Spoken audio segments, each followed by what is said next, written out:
These are your Unit 3B Day 2 video notes. We are starting a new standard. I can create graphical representation.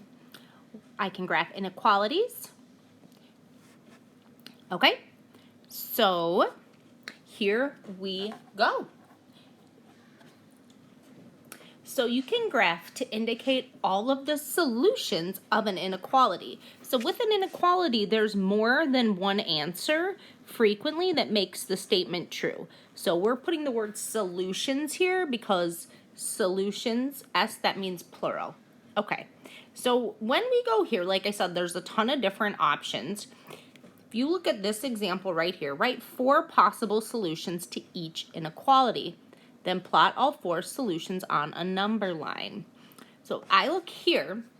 First we have x is less than 9. X is less than 9. So any number that's less than 9 would be a true statement. So, I mean, all I got to do is I see 9, I just pick 4 numbers. So, I don't know, I like the number 6. I like the number 1. I like the number -3, and we'll go big and we'll say -10. All right, all of these numbers are less than 9. And a good way to make sure that your answer makes sense, if you say x is less than 9, if you pick 6 to be the value of x, go ahead and replace that x with a 6. Is that statement true? 6 is less than 9? Yes. Then you know that you did it correctly. All right, let's keep going. Now we have x is greater than -7. So please pause the video and do this one on your own. Again, just pick 4 solutions. And this is x is greater than -7.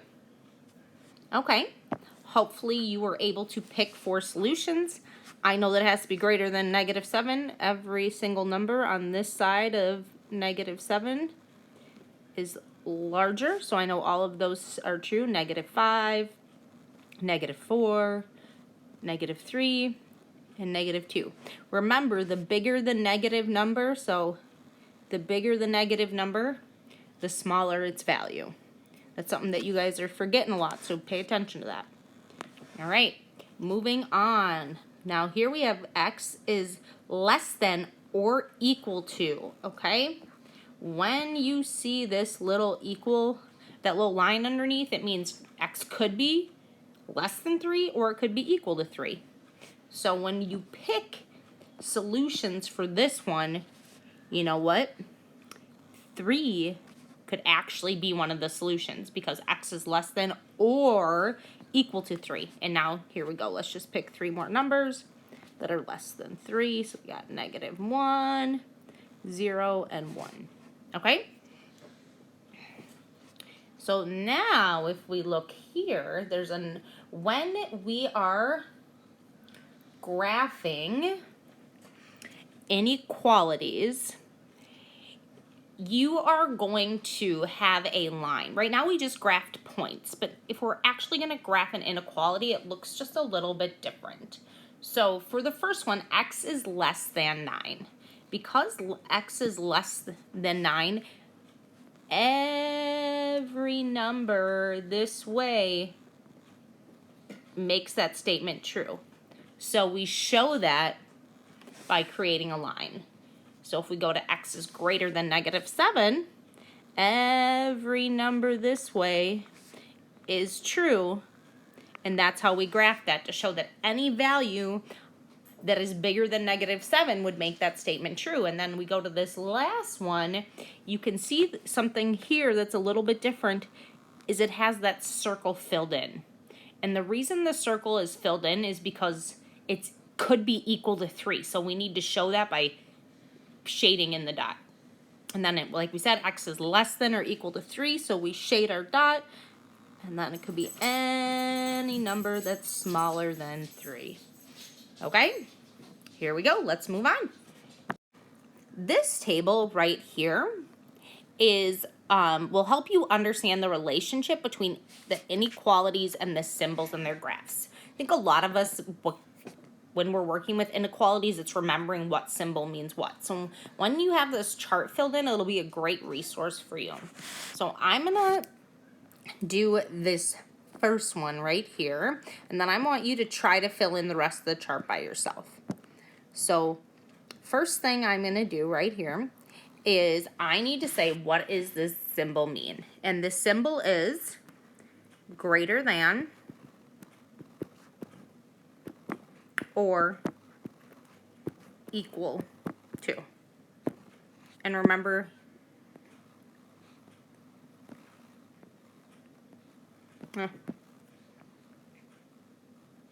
there we go. So that symbol right here means greater than or equal to. We read these like a book. So sometimes if you don't have the numbers in there, it's kind of hard, but we know that the bigger symbol means greater than.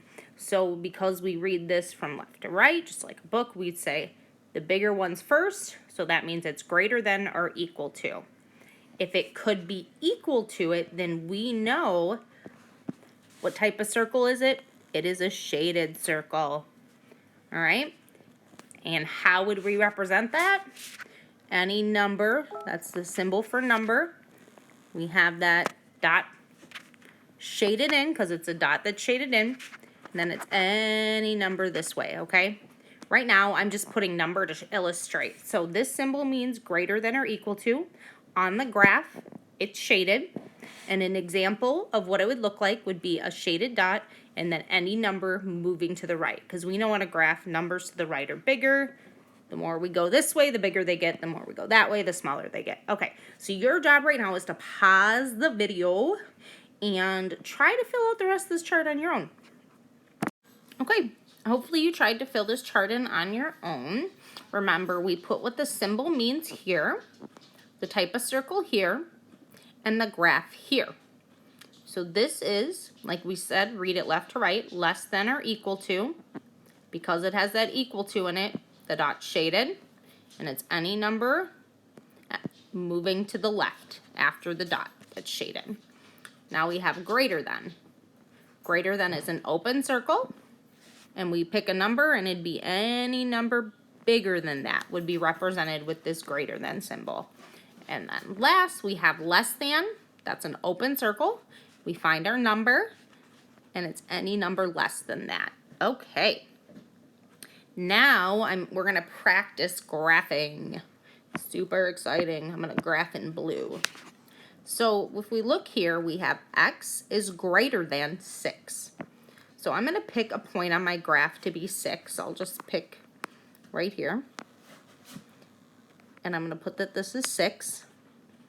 And I jumped the gun a little bit, but I made that a shaded circle, a filled in circle, because of this equal sign right there. Remember, if it has that equal sign, greater than or equal to, then the circle is shaded. And its x is greater than or equal to 6. So any number that's bigger than 6 would make that statement true. Okay, here are step-by-step directions to help you graph. First, like I said, we place a number on an inequality line.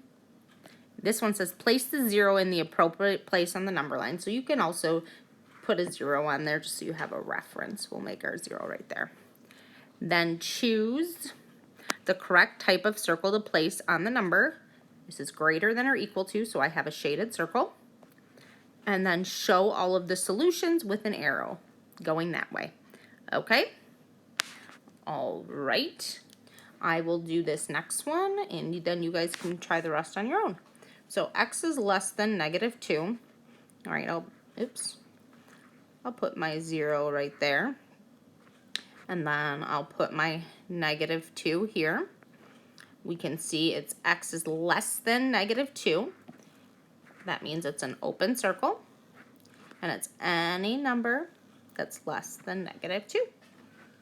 Okay? So, you guys, that's horrible. I'm sorry. There we go. So what I want you to do now is pause the video and try these 3 on your own. Okay? Okay. Hopefully your graphs look the same as mine. it does not matter really where you place the 0 or the 5. You just put it on there. So I could put the 0 here and then have 5 here, go that way. This is just where I'm putting it to, you know, show. Some of the graphs will be, you'll be given a number line, so you won't really have to worry about that, okay? So, open circle, close circle, because of the closed circle, okay? I will see you in class tomorrow.